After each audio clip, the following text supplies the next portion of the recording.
I've been studying with you for about 3.5 years, and a year and a half ago I sat before you and it completely changed my life and turned my life around, and I can't thank you enough. It is all about your asking and letting it in. Right, Yes. right. Yes, indeed. I actually have 2 questions, and it's more just fine-tuning questions. One is actually about my cat. I have so much fun sort of breaking the rules, if you will. A year and a half, Oh, really? A year and a half ago, I told you, I don't know if you recall, I was diagnosed with terminal cancer, and I only had 2 years to live, and I just refused all Western medicine and went into meditation and connecting with the inner being and healed myself in 8 months when all my doctors said that was impossible, and I kept going back for tests. No cancer to be found. They said it's not going to last. It's lasted. That was 6 years ago now. And so now that has become a lot of fun to me. Where I am now is We would like to give you some different words. You didn't so much heal yourself as you allowed the well-being that was natural anyway. Yes. You stopped doing what you were doing that was not letting it in. Yes, thank you. Let's get it into very clear perspective. Yes, thank you very much. I have a cat that is 27 years old now, I'm told. If we had time, we would give you the visual image that popped up all around this room. She doesn't look that bad, honestly. She looks good, actually. And now I find myself, what is the exact words? I hate to say fighting the consciousness of aging, but I can't find better words to describe what I'm doing. It's interesting because on one of the tapes years ago, a doctor sat before you and said, why can't we grow new limbs when one has been, amputated? You said yes. Can't we raise from the dead? You said yes. He said, why not? You said no one believes it. Well, I believe it. I believe my cat can go on. I believe I can go on. And I guess I'm asking for assistance. Well, you can, as long as this time-space reality is stimulating you with enough new ideas that you continue to summon. And as long as you're in the place of allowing what you are summoning, you will remain physically focused as long as you're wanting. And you can remain in the condition that you choose to remain. Right. In other words, the answer to that, yes, all of that is possible. Right. And we would encourage you to stretch the limits of it if you are desiring. Yes, I am, very Yes. much so. Yes. Well, I was trained by the Essenes, and they were considered healers using the techniques of Jesus Christ, that teacher. And my question is sort of, in the healing work that I'm doing, I do believe that we're actually just kind of reflectors. We don't do any healing at all, honestly. We just, as you've said, we focus on what their intention is and what their desire is, and sometimes through our focus, the healie is healed. As a healer, what your greatest advantage to the one who is reaching for well-being is that as you focus upon the well-being that you know they choose, you influence them, in some cases, to being more in the receiving mode than they might be without you. Yes. That is the total help of a healer. There Right. is not anything more that is Exactly. required or possible from you. Exactly.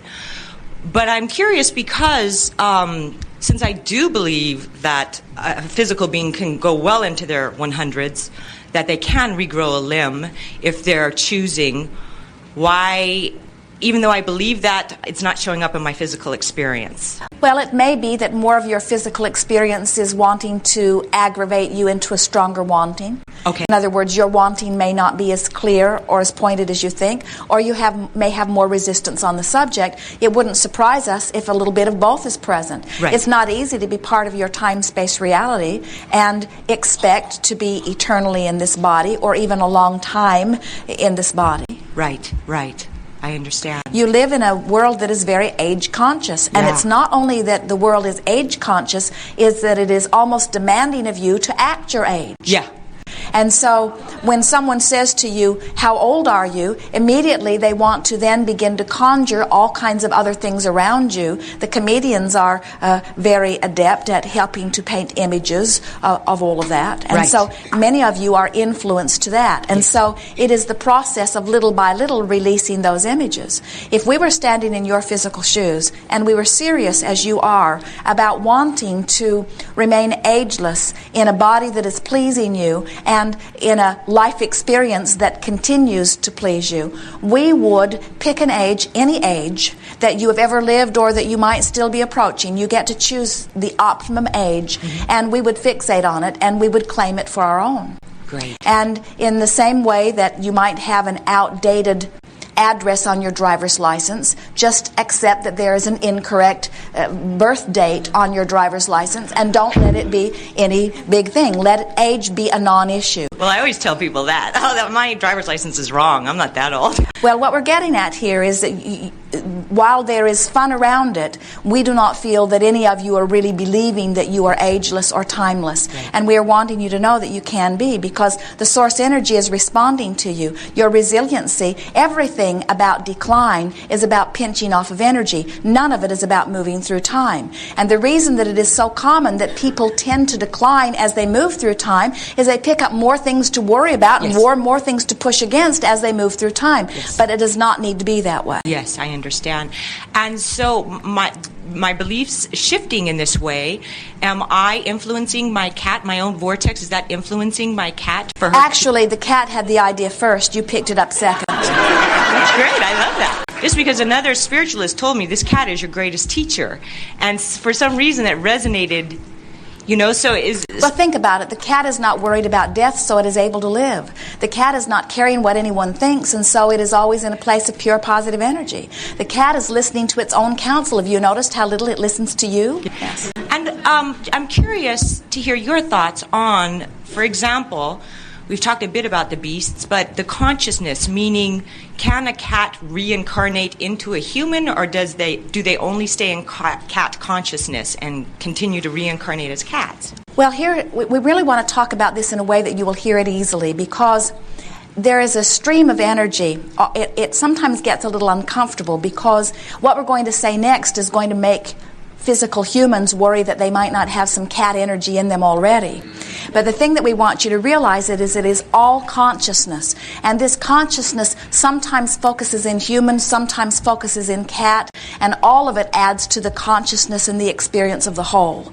And while it may surprise you, in other words, as you are in this physical body, you are a woman, you can be a mother, you can be a sister, you can be a lover, you can be a tennis champion, you can be an accountant, but you are rarely all of those things at the same time, where from your broader non-physical perspective, you are many things all at the same time. Yes. And so, yes, the consciousness that you know, here's an easier way to say it. Sometimes physical friends will have an animal that is particularly dear to them.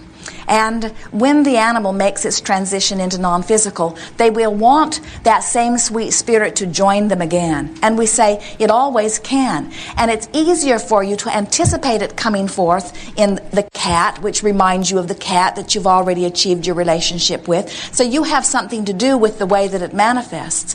But sometimes the reason that you have such an affinity to the animal to begin with is because some of the same energy that is you is within it. In other words, sometimes it is another aspect of you that is within that, just adding to the broadness of your experience. You hear us say, and it's easier for you to hear it, that you have soulmates among humans. But when we say you have soulmates among animals, it becomes a little worrisome to those of you who have been worried about that karmic wheel. Oh. Of course, there is not any of that. Right, right. It is consciousness that is expressing itself in all kinds of ways, in all kinds of perspectives, in order to give you all kinds of fun in bouncing off one another. Right. Yes. Right. The benefit of being a beast is that you reach your full maturity so fast, and so the energy that moves in and out of the beast has a very good time, because you can have a change of venue so easily, where when you commit to the energy of a human, it's a longer time of being living with someone else making the decisions for you than it is when you come forth into a chicken, for example, or a dog that reaches full maturity much quicker. Right. We're just stirring you up a little bit. It is great fun to feel the vibrational responses from some of this. And also another question that we sort of came close to, and perhaps I didn't hear the answer, but you had said on one tape about before we become physical, you said we're not particularly sitting on a cloud with our feet dangling going, ooh, Malibu, that's where I'm going to go next. You said it's more, of course, the loving law of attraction. Now, before I was physical, I was pure positive energy, and what I was born into wouldn't be what I would call the most positive parents, to put it gently. So I'm wondering, if I'm pure positive energy, how did law of attraction guide me into some pretty harsh negativity? Do you understand? Because in the wisdom that you held prior to your emergence, you knew that that environment would produce this you. All right, I gotcha. Yeah. And this you was so worth it. Right, right. The other question I have is about my inner being. I'm having more and more and more and more fun communicating with the inner being. And I'm starting to get labels, which are fine with me. Humans have labels like clairaudient, where I can hear. When someone sits before me, it sometimes brings them, and I can communicate with their loved one. It brings them great joy. And I understand that there is the stream, and yet there is also a sort of leftover personality. And I'm hearing it because it's so specific. As someone's grandmother said, you know, I always hated those yellow curtains in the kitchen, and the one in front of me burst into tears with joy because I could communicate that specifically with that personality. But I'm not sure what or where that personality is. I understand the stream. Well, remember what we were talking about earlier, about how you can activate a thought? So imagine when a person has been in a physical body, in a physical community, surrounded by physical friends and family, there's a huge energy vortex that surrounds that. Right. And even though their consciousness withdraws and they become focused from the non-physical perspective, still that thought form still swirls around. So when you visit with someone who is aware of them, they are activating that thought form. And because you are tapped into the energy, now you are translating from both energy streams. Yes, and that's exactly what it feels like. I understand. Thank you. Yes. You. The other question now is, you have said it is very good also to look around you to find out where your vibration is from time to time and what's physically manifesting. And where my vibration as far as creation, I seem to be missing the mark by like a half of an inch, meaning a few weeks ago, I was in Park City, Utah, and fell madly in love with the snow. I come back here, this is my hometown. Actually, my hometown was Glendora, California. I live here in Burbank now, and I asked you specifically on a Tuesday, I spoke with Abraham, you guys, and said, how about some snow here? Exactly a week later, the jet stream changed that was not forecasted, and then it was pulling Arctic air down, and it snowed. But it didn't snow where I live now. It snowed in my hometown. I missed it by that much. I was very specific about a new car that I wanted. I went to the dealership. I was doing all of the, procedures. I came out of the store, and that day, a woman almost hit me with the exact car. And so we had a lovely chat. She bought the car an hour ago, and we had a lovely chat. And then I drove home, and not the same car, but the exact model and color and everything was parked in my parking structure right next to me. I ran up to my neighbor, and my neighbor said, oh, those are friends. They're visiting from town. They're renting that car.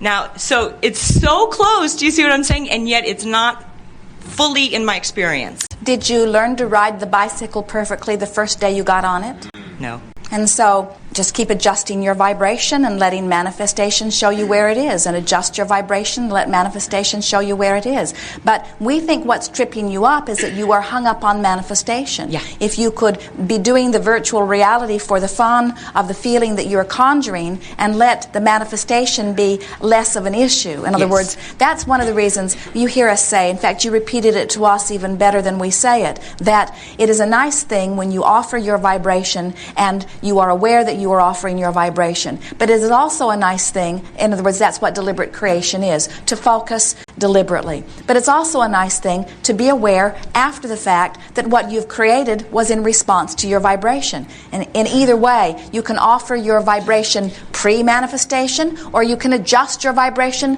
post-manifestation. And that's what we mean when we say you never get it done. You're always continually standing in a new place. And so in this case, you're saying, well, here I'm so close, and if the attitude is I'm close and it feels good and I'm going to get closer and there is nothing that I cannot be or do or have, all things are unfolding to me, I know I will never get it done, bring it on, this is great fun, then it just keeps unfolding in a very comfortable way. If your attitude is, where is it? I'm doing the right thing, I know I'm close, I missed it just this far, now you're checking out the manifestation is holding you back. So just look for things that please you everywhere you look, whether it's in your past, whether it's in your conjured future, or whether it's in the reality that you are living.